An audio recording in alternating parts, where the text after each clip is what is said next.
ఇప్పటికే బిగిన్ అవుతోంది కదా ఒక అసంతృప్తి అనేటటువంటిది. ఆ అసంతృప్తిని చల్లార్చేటటువంటి క్రమంలో చల్లార్చడం కాదు, డైవర్షన్ వెళ్ళాలి. అదంతా జగన్ వాళ్ళు. ఇప్పుడు నేను చూడండి ఏదో రాశారు, నాకు నవ్వు వచ్చింది. మొన్న మోడీ టూర్ అయిపోయిన చోటనంట హై టెన్షన్ విద్యుత్ వైర్ల టవర్ కూలిపోయింది.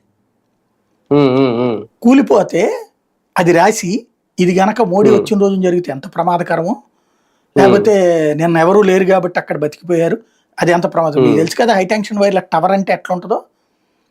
బూడిదైపోతారు మనుషులు అంతే, వెహికల్స్ అయినా బూడిదలైపోతాయి. అట్లాంటి దాంట్లో రాస్తూ వైసీపీ హయాంలో బోల్టులు పీక్కెళ్ళారట, అది అందువల్ల ఇప్పుడు కూలిందట.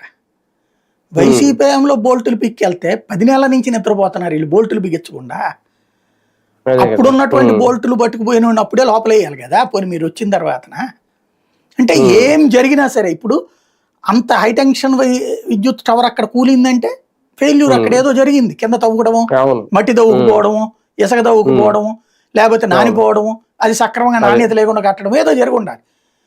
రాజధాని ప్రాంతంలో హైటెన్షన్ విద్యుత్ వైర్లు అంటే ఇళ్ళు కట్టించినాయే కదా, అంతకుముందు కట్టుకున్నాయి కాదు. జగన్ వచ్చాక అసలు ఏం చేయలేదని వీళ్ళే చెప్తున్నారు కదా, చేయలేదు కదా, ఉన్నాయి ఆపేసాడు.